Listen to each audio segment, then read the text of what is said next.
नमस्कार। abplive.com पर हाजिर हूं मैं रुमाना इसार खान और मेरे साथ मौजूद हैं सी वोटर के संस्थापक प्रमुख यशवंत देशमुख जी। यशवंत जी ने ही ये ओपिनियन पोल जो अभी अभी आपने एबीपी न्यूज पर देखा है उसके आंकड़े हमारे लिए जुटाए और अब जरा जानते हैं यशवंत जी से। यशवंत जी, बहुत बहुत स्वागत आपका एबीपी न्यूज में। सबसे पहले तो आप ये बताइए धन्यवाद कि वो 25 सितंबर वाला ओपिनियन पोल जो हमने दिखाया था और अब ये जो आज आंकड़े हमने दिखाए हैं, इन आंकड़ों को आप किस तरीके से रीड कर रहे हैं सर? देखिए रोमाना, जो लोग दर्शक हम लोग को फॉलो करते हैं वो जानते हैं कि हमारा ये कोई ओपिनियन पोल एक बार का नहीं है। हमारा डेली ट्रैकर चलता है और हम लोग पिछले लगभग रोजाना तरीके से भी 6 महीने से बिहार को हम लोग ट्रैक कर रहे हैं और हफ्ते के हिसाब से तो कर ही रहे हैं कई सालों से। और जो चीज मैं देख रहा था, केवल पिछले महीने नहीं बल्कि अगस्त के आंकड़े और उससे पहले के भी आंकड़े, और हम ये देख रहे थे कि लगातार 1-2% करके ही सही, लेकिन एनडीए के आंकड़ों में कमी आ रही थी। अब ये गिलास आधा भरा है और आधा खाली है वाला अंदाज तो अपनी जगह पे आंकड़ोंबाजी में हमेशा लोगों का रहेगा, लेकिन ट्रैकर में हम लोग ने बहुत क्लियरली लगातार इस बात को बोला है कि जो केमिस्ट्री है बिहार में वो बिगड़ी हुई है एनडीए की, क्योंकि लोग बहुत नाराज हैं। मुख्यमंत्री के खिलाफ एंटी इनकम्बेंसी है, सिटिंग एमएलए, सिटिंग एमपीज, इन सबके खिलाफ इनकम्बेंसी है और केवल प्रधानमंत्री को छोड़ दें तो किसी की भी लोकप्रियता, यहां तक कि विपक्ष के नेताओं की भी लोकप्रियता नहीं। ये बड़ी विचित्र बात है। मतलब सरकार की लोकप्रियता अगर रसातल में है तो विपक्षी लोकप्रियता उससे भी ज्यादा रसातल में। तो ये बड़ी विचित्र सी एक फीलिंग आ रही थी और हमने ट्रैकर में ये भी बताया रोमाना कि कैसे पिछले कुछ महीनों में बेरोजगारी का मुद्दा एकदम से out of the blue shoot किया। ठीक है, रिवर्स माइग्रेशन उसका एक महत्वपूर्ण हिस्सा था जिसके कारण ये हुआ, लेकिन ये एकदम से बेताल बन के एकदम चढ़ जाएगा झाड़ पे वापस, ये चीज नहीं सोची थी। तो ये अपने सर्वे में और सामान्य ओपिनियन पोल की जो एक्सरसाइज है उसमें अंतर ये बहुत बड़ा है कि एक बार कुछ करके एकदम से हम कुछ बता रहे हैं, ऐसा नहीं है। रोज रोज कर रहे हैं और जो भी आंकड़े आ रहे हैं वो दर्शकों को एबीपी न्यूज के पता लग रहा है कि क्या बदलाव आ रहा है और कहां आ रहा है, और ये भी जानने की कोशिश कर रहे हैं कि वो क्यों आ रहा है। ठीक है सर, तो आपने बताया किस तरीके से वो बेरोजगारी वाला जो मुद्दा है वो बड़ा बनता हुआ आप देख रहे हैं अभी हाल फिलहाल में 1-2% करके ही सही, लेकिन एनडीए का ग्राफ थोड़ा थोड़ा सा नीचे जाता हुआ, महागठबंधन का हल्का हल्का सा ऊपर उठता हुआ, और नीतीश को लेकर, सरकार के मंत्रियों को लेकर, खासतौर से नीतीश को लेकर आप बता रहे हैं भारी नाराजगी। सीएम के तौर पर पहली पसंद कौन सर फिर? नीतीश कुमार। ये उलटबाजी आपको लगेगी ऐसा क्यों है? क्योंकि अब वो हिंदी में, हालांकि किसी नीतीश जी के लिए मैं आदर करता हूं, मतलब मैं मुहावरतन यूज कर रहा हूं कि मरा हाथी भी 1.25 लाख का, वैसे अंदाजे में कि आप ये समझिए कि 5 साल पहले नीतीश कुमार की रेटिंग अगर 55%, 60% थी तो वो घट के आज की तारीख में 30-35% हो गई। तो नीतीश अभी भी बाकी सबसे बहुत ऊपर हैं, लेकिन खुद के कंपैरिजन में काफी नीचे जा चुके हैं। दूसरी चीज कि अक्सर नीतीश कुमार के साथ में तेजस्वी यादव को कंपेयर करते समय हमारे आंकड़ों में लोग कहते हैं देखिए नीतीश कुमार की तो अभी भी आप 30% रेटिंग बता रहे हैं और तेजस्वी यादव की तो केवल 17% है, बहुत बड़ा गैप है।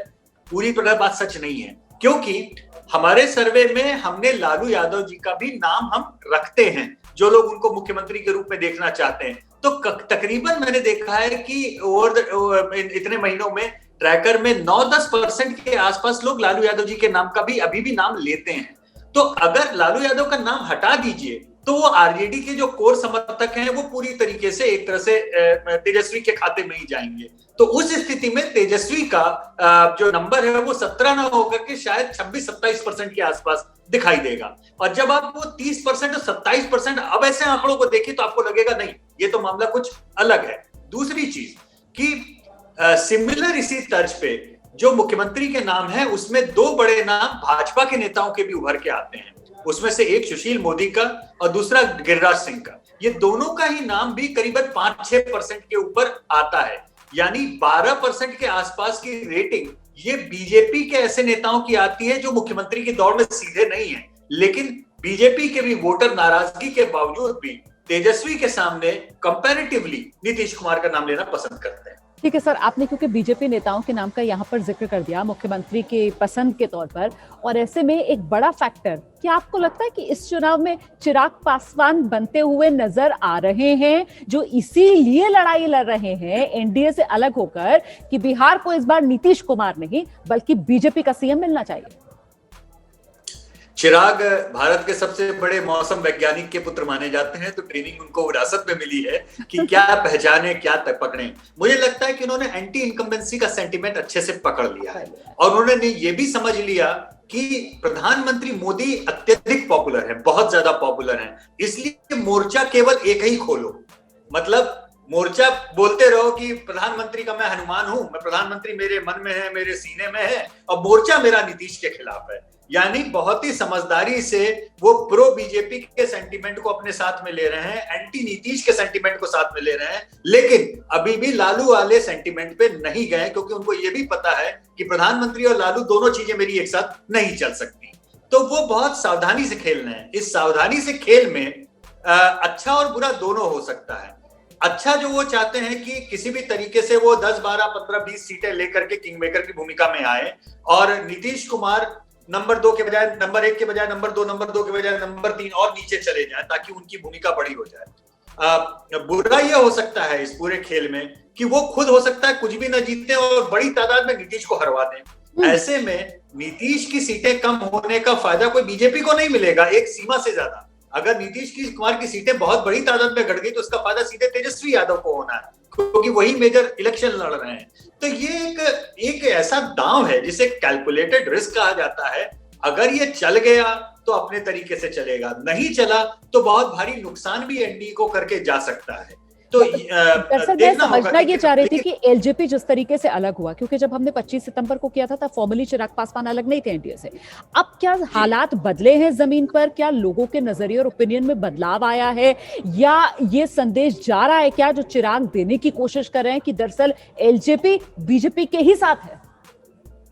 देखिए, जो हम लोग ने स्नैप पोल किया एबीपी का अलग से केवल चिराग पासवान के मुद्दे के ऊपर, उसमें तो लोग बहुत साफ कह रहे हैं कि ये बीजेपी और एलजेपी की मिली भगत है। मतलब बहुत साफ वो इस बात को कह रहे हैं कि ये कुछ ना कुछ मामला अंदर खाने मिला हुआ है और चिराग पासवान को एक तरह से बीजेपी ने ही प्रोजेक्ट किया हुआ है ताकि जेडीयू को काटा जा सके।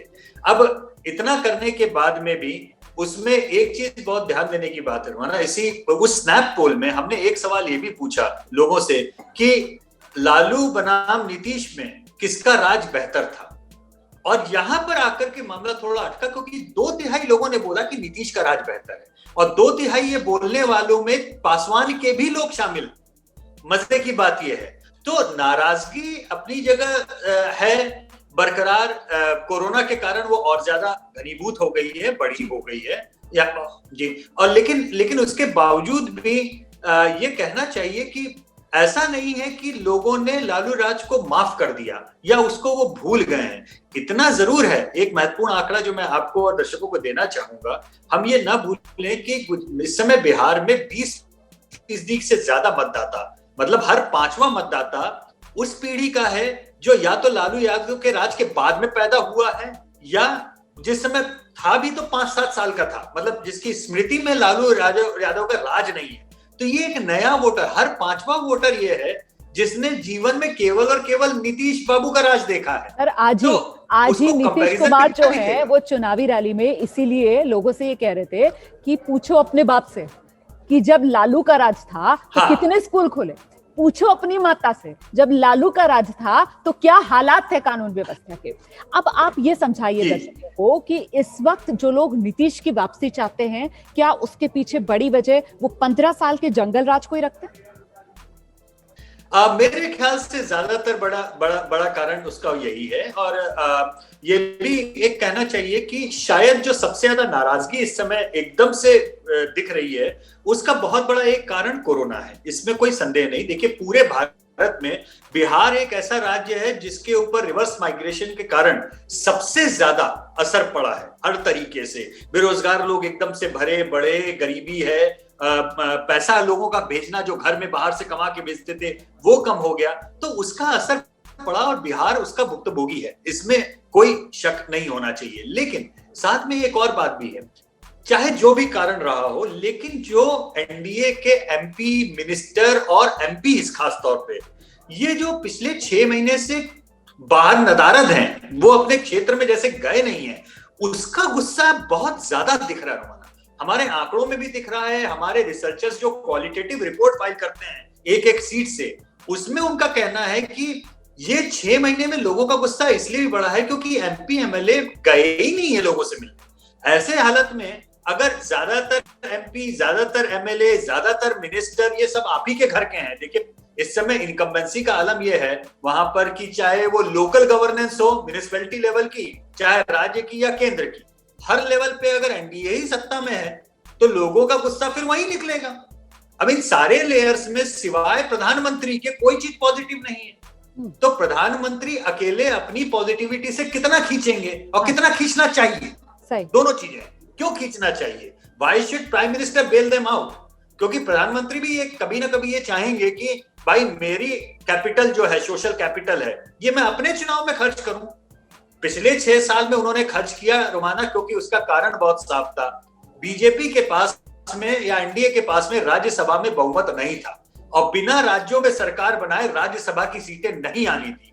अब तो पिछले 1.5 साल से वो मामला भी खत्म हो गया।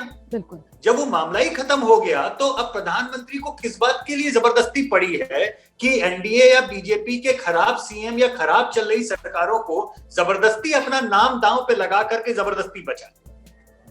बिहार की बात अलग है। बिहार में मानता हूं कि उन्होंने जेन्युइनली अभी लग भी रहे हैं, कोशिश भी कर रहे हैं और वो बीजेपी को वहां पर महाराष्ट्र की तरह नंबर 1 पार्टी एक ध्रुव बनाना चाहते हैं। वो बीजेपी की एक लॉन्ग टर्म प्लानिंग और पॉलिसी है कि उसका हिस्सा है। लेकिन प्रधानमंत्री का नाम ये बहुत यूज कर लिया। एक बार आपको याद होगा आपके ही शो में मैंने बीजेपी के एक नेता को कह दिया था कि आप लोगों ने प्रधानमंत्री को जंडू पंचारिस्ट बना के छोड़ दिया है। पेट में दर्द है तो 2 चम्मच पिला दो, सिर में दर्द है तो 2 चम्मच पिला दो। इतना अब्यूज क्यों? आपके पास में अगर एक नेता है तो मुर्गी का पेट थोड़ी ना काट लेंगे कि आप सारे अंडे निकाल करके हमको। लेकिन बड़ी बात तो बड़े नाराज हो गए थे कि आप यही कि भाई आपके इस ओपिनियन पोल में एक चीज बहुत क्लियर निकल कर आ रही है कि प्रधानमंत्री नरेंद्र मोदी की जो लोकप्रियता है वो जस की तस है, वो बरकरार है और वही एक सबसे पॉजिटिव फैक्टर है एनडीए के लिए। और प्रधानमंत्री नरेंद्र मोदी को अभी इस चुनाव में सिर्फ 3 रैलियां उन्होंने की है, वो भी कल 12 कुल रैलियां करनी है। ये जो एनडीए का ग्राफ आप कह रहे थे ना 1-1, 2-2% ये जो हल्का हल्का नीचे जा रहा है, तो फिर अब यहीं से उम्मीद है एनडीए को, बस यही एक उम्मीद की किरण बची। बिल्कुल यहीं से उम्मीद है, क्योंकि देखिए ये सारा ग्राफ गया है बेरोजगारी के मुद्दे पे, युवा मतदाताओं के मुद्दे पे, जिनको नीतीश कह रहे हैं अपने बाप से पूछो, अपनी मां से पूछो।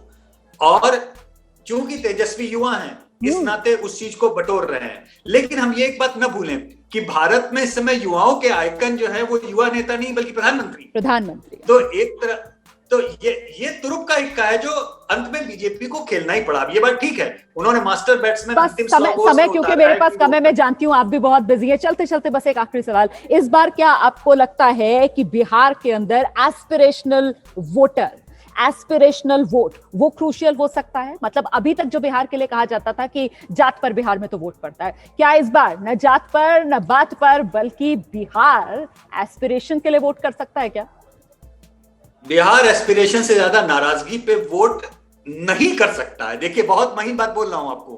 क्योंकि एनडीए का नाराज वोटर रोमाना वो लालू यादव को शिफ्ट नहीं होगा, वो नाराज होगा तो घर बैठ जाएगा और घर बैठ जाएगा तो टर्नआउट गिर जाएगा। तो टर्नआउट का ड्रॉप विंडो खोली है ना, चिराग पासवान ने तो विंडो खोली है।